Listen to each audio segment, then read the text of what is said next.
하나님 말씀 보시겠습니다. 요한계시록 6장 1절부터 8절 말씀입니다.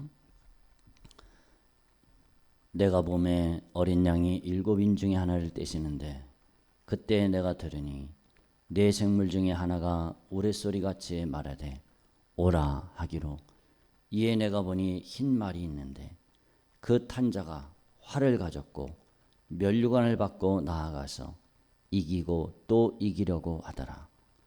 둘째 인을 떼실 때 내가 들으니 둘째 생물이 말하되 오라 하니 이에 다른 붉은 말이 나오더라. 그 탄 자가 허락을 받아 땅에서 화평을 제하여 버리며 서로 죽이게 하고 또 큰 칼을 받았더라. 셋째 인을 떼실 때 내가 들으니 셋째 생물이 말하되 오라 하기로 내가 보니 검은 말이 나오는데 그 탄 자가 손에 저울을 가졌더라. 내가 네 생물 사이로부터 나는 듯한 음성을 들으니 이르되 한 데나리온의 밀 한 대요 한 데나리온의 보리 석 대로다. 또 감람누야 포도주는 해치지 말라 하더라. 넷째 인을 떼실 때 내가 넷째 생물의 음성을 들으니 말하되 오라 하기로 내가 봄에 청황색 말이 나오는데 그 탄자의 이름은 사망이니 음부가 그 뒤를 따르더라. 그들이 땅 4분의 1의 권세를 얻어 검과 흉년과 사망과 땅의 짐승들로서 죽이더라. 아멘. 5장에 이어서 오늘 6장 말씀을 보면은 1절에 내가 봄에 어린 양이 일곱 인 중에 하나를 떼었다고 그랬습니다. 그러니까 어린 양 대신 예수님께서 일곱 인이 무엇인가 5장에 있는 대로 인간의 심판이 나와 있는 우리 인간 세상에 재앙이 담긴 그 인봉인이요 봉인 두루마리를 가리키는 거죠. 그 일곱 인 중에 하나를 떼셨다고 그랬습니다. 떼었다는 것은 이제는 이 세상에 대한 심판이 시작이 됐다는 겁니다. 본격적인 심판이 펼쳐진다는 겁니다. 이 인류 역사에 대한 심판을 집행하고 또 믿는 자를 구원할 수 있는 이 권세를 가진 분은 누군가? 오직 예수님. 알파와 오메가 되신 예수님.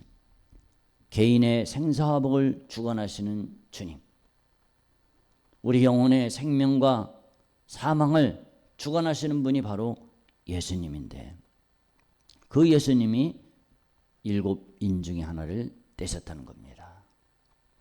요한이 일곱 인으로 봉한 그 두루마리의 인을 뗄 자가 없어서 크게 울었다고 그랬는데 이 땅 위에나 하늘 위에나 땅 아래 능히 그 두루마리를 펴거나 볼 자가 없어서 크게 울었다고 그랬습니다. 그때 어린 양이 떼었는데 이 어린 양의 자격은 무엇인가? 일찍이 죽임을 당하고 각 족속과 방언과 백성과 나라 가운데서 사람들을 피로 써서 하나님께 드리시고 그들로 우리 하나님 앞에서 나라와 제사장을 삼으신 분. 이게 바로 인을 뗄 수 있는 자격입니다. 이 인을 떼서 심판을 베푸시고 믿는 자들은 구원해내시는 주님. 그 자격을 갖춘 분은 바로 자기 피로써 백성들을 산 것. 그래서 하나님께 드린 것. 그것이 자격의 요건이라는 겁니다. 우리는 어린 양의 인을 떼시는 이 엄청난 인재앙, 나팔재앙, 대접재앙, 이 엄청난 재앙이 일어날 때 우리는 어디에 속한 사람이 되어야 되느냐? 어린 양의 피로 사서 하나님께 바쳐진 그런 사람들이 되어야 된다는 겁니다. 한 사람도 예외가 있어서는 안 됩니다. 어린 양의 핏값으로 사서 하나님께 드려진 사람이 돼야지 버림받은 사람이 되면 안 됩니다. 버려지면 큰일 나는 겁니다.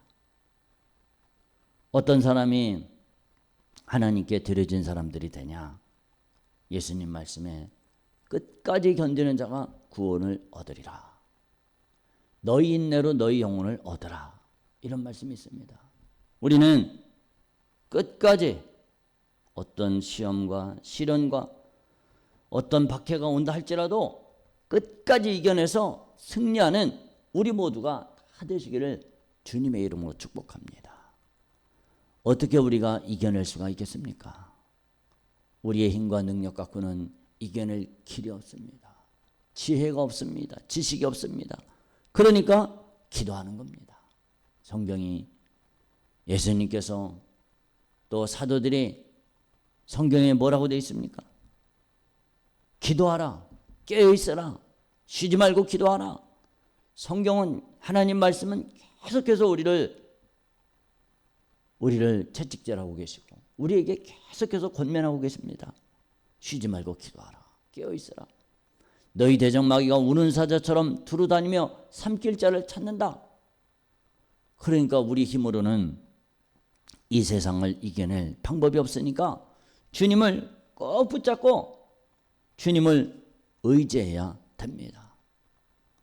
어린 양의 피로써 옷을 씻겼다 이런 표현이 나오는데 우리는 날마다 내가 주님 앞에 말씀대로 살지 못한 거, 하나님 말씀을 상해한 거, 상하게 한 거, 주님을 슬프시게 한 거, 내 생각과 내 뜻대로 살아간 거, 이 모든 것들을 다 내어놓고 하나님 앞에 회개하고 나를 거룩한 사람으로 만들어가야 된다는 겁니다.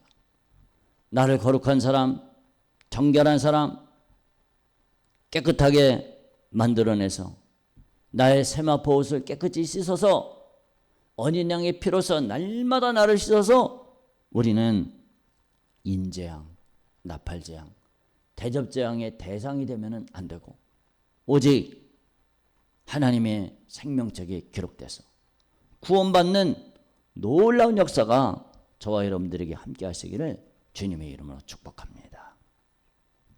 오늘 말씀을 이렇게 보면은 내 생물 중에 하나가 우레소리 같이 말하되 오라 했는데 심판을 집행하는 그 순서를 보면은 성부 하나님의 오른손에 두루마리가 있었고 그 다음에 어린 양이 인을 떼시고 그 다음에 내 생물이 오라고 그럽니다. 오라. 누구를 오라고 그러냐? 이 심판을 집행하는 흰말과 그 탄자 이를 오라고 이렇게 부릅니다. 이 순서가 이렇게 진행이 됩니다. 이 흰말 탄자가 누굴까? 도대체 이게 무슨 뜻일까? 우리는 이 흰말 탄자가 의미가 뭐냐면은 가만히 이렇게 생각을 해보면은 본문의 구조를 마지막 때에 될 이 구조가 어디에 나와 있냐면은 마태복음 24장 또 마가복음 13장 누가복음 21장에 마지막 때에 되어야 될 일들이 예수님이 사실은 미리 다 말씀을 하셨습니다. 미리 다 말씀하셨는데 이거를 확인을 하면 됩니다. 예수님께서 마태복음 24장 4절에 보면은 예수께서 대답하여 이르시되 너희가 사람의 미혹을 받지 않도록 주의하라. 미혹에 대해서 말씀하고 계십니다. 이 미혹이 첫 번째 인을 뗀 그 결과로 나타납니다. 흰 말을 탄 자가 누굴까?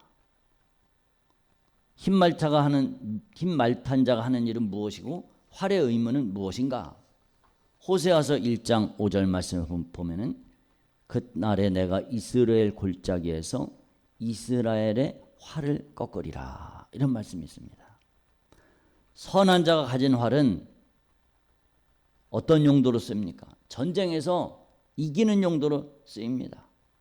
반대로 속이는 자의 활은 하나님의 심판의 원인이 된다는 겁니다. 종합적으로 볼 때 활 자체가 가진 의미는 어떤 힘이나 권세나 능력을 내포를 하고 있습니다. 이기고 또 이기려고 한다. 이건 무슨 뜻일까? 데살로니가 후서 2장 11절 12절에 보면 이러므로 하나님이 미혹의 역사를 그들에게 보내사 거짓 것을 믿게 하시면 진리를 믿지 않고 불의를 좋아하는 모든 자들로 하여금 심판을 받게 하려 하십니다. 그러니까 이 미혹이 심판이라는 겁니다. 미혹이 심판입니다. 예수님이 종말의 시작의 징조로 제일 처음 하신 말씀이 미혹이 있을 것이다. 이것을 경고를 해주고 있습니다. 사도들도 미혹에 대해서 자주 말씀하고 있습니다. 미혹하는 자들은 누굽니까?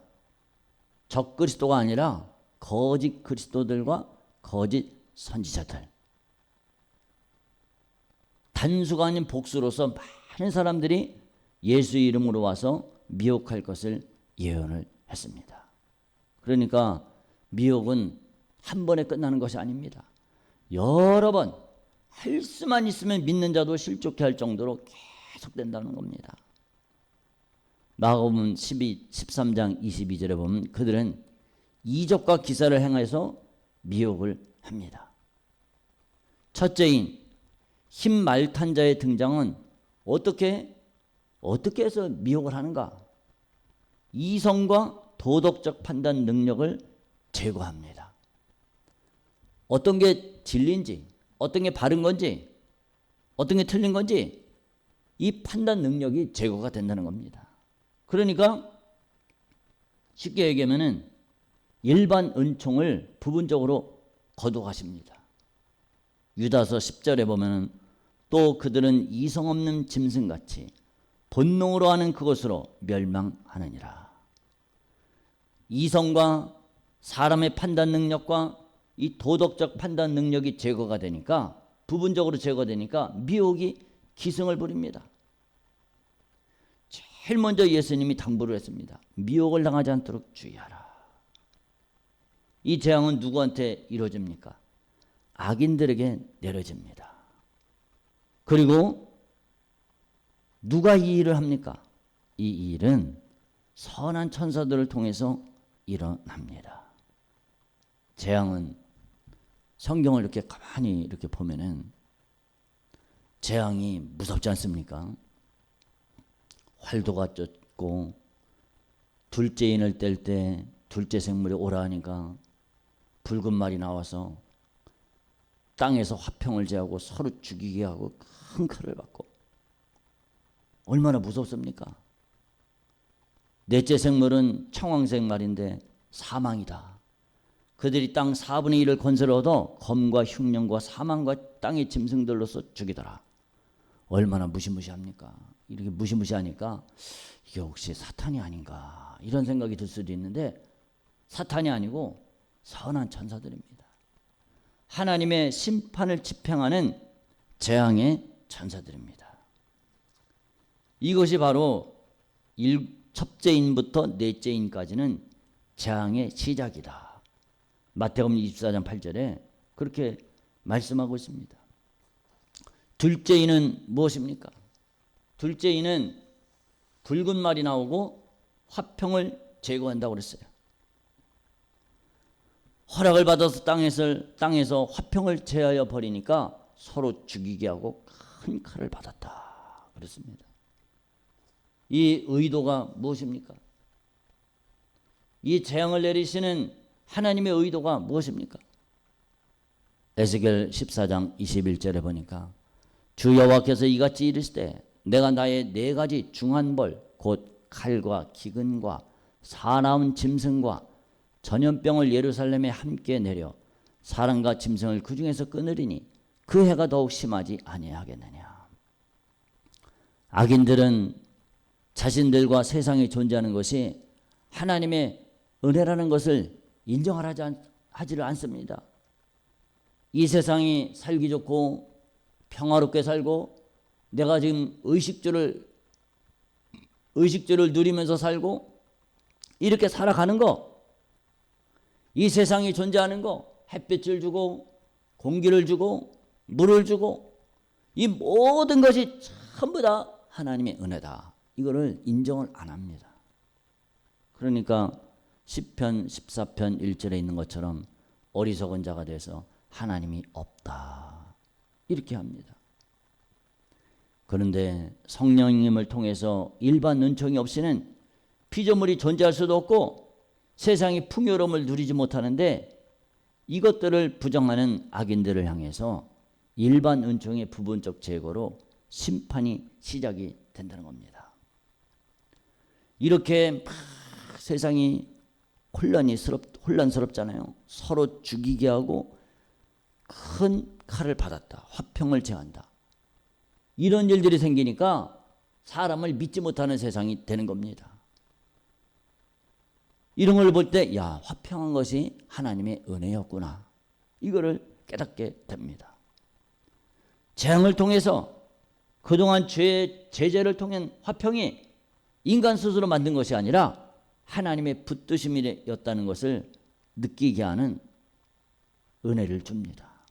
그러니까 이런 재앙을 통해서 하나님이 심판을 시행하시면서까지 은혜를 알고 회개하기를 원하십니다. 하나님이 왜 이런 재앙을 내리시느냐?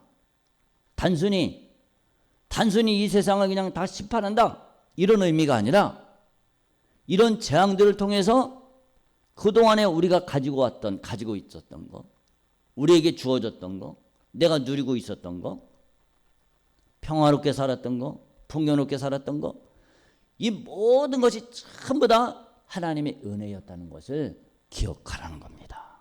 그리고 돌이키라는 거예요. 하나님께로 돌이키고 회개하라는 겁니다. 그것이 바로 이 심판 재앙을 일으키신 하나님의 마지막 자비입니다. 재앙이 오기 전에 나에게 원하신 하나님의 뜻이 무엇인가? 베드로전서 4장 7절 8절에 보면은 만물의 마지막이 가까이 왔으니 그러므로 너희는 정신을 차리고 근신하여 기도하라. 무엇보다도 뜨겁게 서로 사랑할지니 사랑은 허다한 죄를 덮느니라. 하나님의 심판 재앙을 이렇게 보면은 심판에 항상 이중 구조가 나옵니다. 이게 무슨 뜻이냐면은 하나님이 이 세상, 이 불신앙의 세상, 하나님을 대적하는 세상을 심판을 하죠.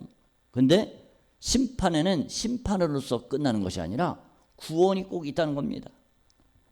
믿는 자는 구원을 얻습니다. 노아 홍수 때, 소돔과 고모라 때, 애굽의 10가지 재앙 때 오직 사람의 손을 통해서 일어나지 않고 하나님의 초자연적인 심판으로 일어났습니다. 그리고 이 심판은 하나님의 선한 천사들이 이 심판 재앙을 집행을 합니다. 마귀가, 귀신이 심판 재앙을 일으키는 것이 아닙니다. 진노의 심판 재앙을 받는 대상은 누군가? 바로 악인들입니다. 성도는 절대로 이런 재앙을 받지를 않습니다. 오직 악인들만 이런 재앙을 받습니다. 이런 심판 재앙이 실행될 때 사탄은 땅에서 성도를 박해하고 심판을 합니다. 사탄을 따르는 악한 영들이 개입을 해서 성도를 핍박을 합니다. 소돔과 고모라 당시에도 보면은 롯을 핍박을 했습니다. 롯을 막 밀치고 해하려고 했습니다. 애굽에 10가지 재앙이 내릴 때도 가만히 보면은 믿는 자들, 하나님의 백성들을 악인들이, 이 사탄이, 악한 영들이 개입을 해서 그 불신자의 세력 속에 개입을 해서 성도를 박해를 했습니다. 이 세상 끝에도 똑같습니다. 적그리스도, 거짓 선지자, 음녀가 세상을 미혹해서 성도들을 핍박을 합니다. 정치적, 경제적, 군사적 핍박을 통해서 많은 성도들이 순교에 이르게 됩니다. 사탄의 핍박은 성도들의 신앙을 변절시킵니다. 그리고 구원에 이르지 못하게 하려는 의도를 갖고 있습니다. 하나님의 진노의 심판 재앙은 구약 이스라엘이나 신약 교회를 정결하게 하려는 것이 절대 아닙니다. 심판 재앙을 통해서 교회가 정결해진다. 이게 아니라는 겁니다. 오직 악인들을 심판하기 위한 것입니다. 종말론적 진노의 심판 재앙은 핍박받는 성도들의 부르짖음에 대한 보응입니다. 하나님은 선한 천사들을 통해서 심판을 실행하십니다. 이 심판 재앙 속에는 회개를 촉구하시는 하나님의 사랑과 자비가 담겨져 있습니다. 어떤 사람들은 악한 천사를 통해서, 귀신을 통해서, 마귀를 통해서 하나님이 세상을 심판한다 이렇게 생각을 하는데 그게 절대 아닙니다. 악한 천사들이 그들의 악한 성품에 반해서 이런 하나님의 사랑과 자비를 전달하는 매체로 사용될 수가 없습니다. 오직 선한 천사들만이 심판을 대행합니다. 민수기 20장 16절에 보면은 우리가 여호와께 부르짖었더니 우리 소리를 들으시고 천사를 보내사 우리를 애굽에서 인도하여 내셨나이다. 시편 78편 49절 그의 맹렬한 노여움과 진노와 분노와 고난 곧 재앙의 천사들을 그들에게 내려 보내셨으며 사무엘하 24장 16절 천사가 예루살렘을 향하여 그의 손을 들어 멸하려 하더니 여호와께서 이 재앙 내리심을 뉘우치사 백성을 멸하는 천사에게 이르시되 족하다 이제는 내 손을 거두라 하시니 재앙은 누가 내리느냐? 재앙은 하나님께서 내리십니다. 이 세상 심판은 하나님께서 심판하시는 겁니다. 선한 천사가 심판합니다. 심판의 대상은 누구냐? 사탄이요, 타락한 천사요, 적그리스도요, 거짓 선지자요, 음녀요, 악인입니다. 악한 존재들은 심판을 집행하는 하나님의 도구가 되지를 못하고 오히려 심판받을 대상이라는 겁니다. 예수님 말씀에 마가복음 3장 23절 사탄이 어찌 사탄을 쫓아낼 수 있느냐? 이게 어리석은 질문이라는 겁니다. 마귀가 이 세상 사람들을 심판하지 않습니다. 오직 선한 천사가 심판을 집행합니다. 하나님의 심판에 대한 공의는 변함이 없습니다. 데살로니가후서 1장 6절 7절에 보면은 너희로 환난을 받게 하는 자들에게는 환난으로 갚으시고 환난을 받는 너희에게는 우리와 함께 안식으로 갚으시는 것이 하나님의 공의시니 하나님의 공의라는 겁니다. 셋째인 재앙을 일으키는 장면에서 이렇게 보면은 나는 듯한 내 생물 사이로부터 나는 듯한 음성을 들으니 한 데나리온의 밀 한 대요 한 데나리온의 보리 속대로다. 감람누이와 포도주는 해치지 말아라. 그렇습니다. 한 데나리온은 노동자의 하루 품삯입니다. 기근으로 인해서 하루 품삯이 겨우 밀 한 대, 보리 석 대 되는 정도입니다. 이것은 평균 물가의 약 10배 정도 인플레이션이 발생한 겁니다. 그러니까 얼마나 힘들겠습니까? 생명을 유지한다는 것이 이 세상 살아간다는 것이 얼마나 힘든 일이겠어요. 넷째인의 재앙을 행하는 자가 가진 권세의 특징은 무엇인가? 넷째인을 뗄 때 보면은 청황색 말이 나오는데 그 탄자의 이름은 사망이니 음부가 그 뒤를 따르더라. 땅 4분의 1을 권세를 얻어서 검과 흉년과 사망과 땅의 짐승들로서 죽이더라. 야, 4분의 1이 초토화가 돼버립니다. 초토화가 돼버려요.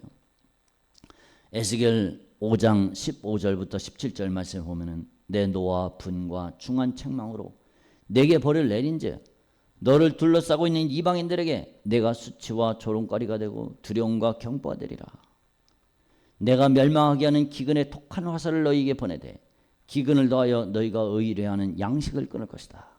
내가 기근과 사나운 짐승을 너희에게 보내 외롭게 하고 너희 가운데 전염병과 살육이 일어나게 하고 또 칼이 너희에게 임하게 하리라.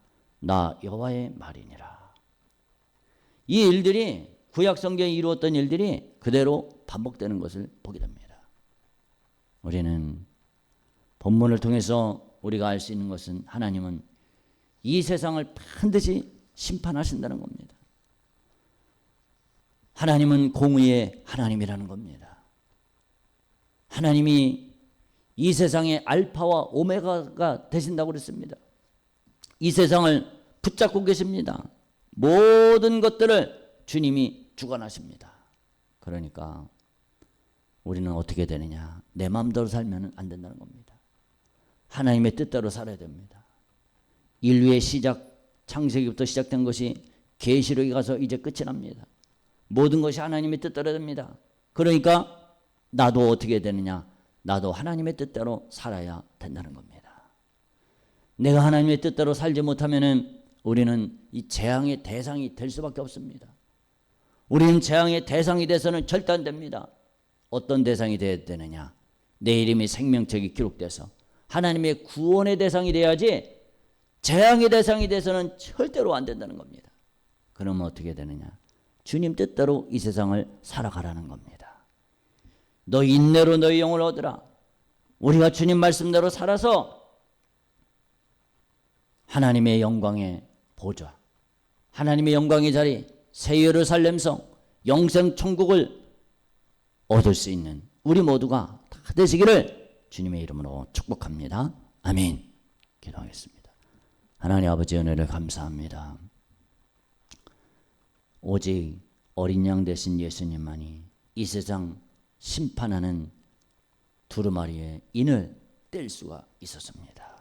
나를 영원한 사망과 죄악에서 건져내신 주님, 주님만이 인류 역사의 시작을 하셨고 또 끝을 마무리하십니다. 이 세상 종말을 마무리하실 때 주님 무서운 광경을 우리가 성경을 통해서 봤습니다. 아버지, 우리는 주님의 심판의 대상이 되는 것이 아니라 하나님의 구원의 대상이 될 수 있도록 붙잡아 주시고 하나님의 십자가의 피 흘리심이 내게서 헛되지 않도록 나를 붙잡아 주시옵소서. 주님의 말씀대로 이루어집니다. 나도 주님의 말씀대로 살지 않으면 심판의 대상이 될 수밖에 없는데 꼭 주님 말씀대로 살아서 주님께 죽도록 충성해서 정말로 영생 천국 얻을 수 있는 우리 모두가 다 되게 하여 주시옵소서. 예수님 이름으로 기도드렸습니다. 아멘.